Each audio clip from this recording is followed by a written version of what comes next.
Hi, so this is a D series encapsulating pipe repair clamp.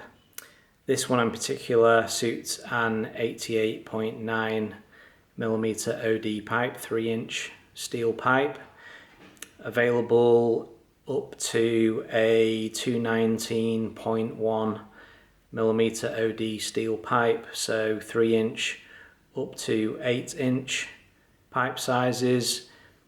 It's 2 parts, so you undo the bolts and it opens into 2 parts to wrap it around the pipe.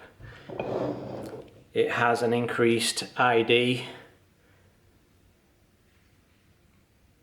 which is good to go over some seals or connections that might be leaking.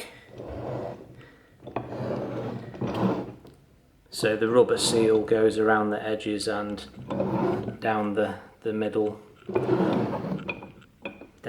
the clamp. That's how it seals.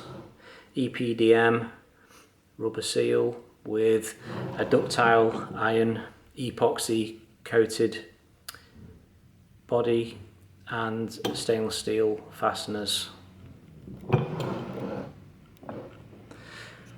Contact Orbit Couplings in Australia for more information. Thank you for watching.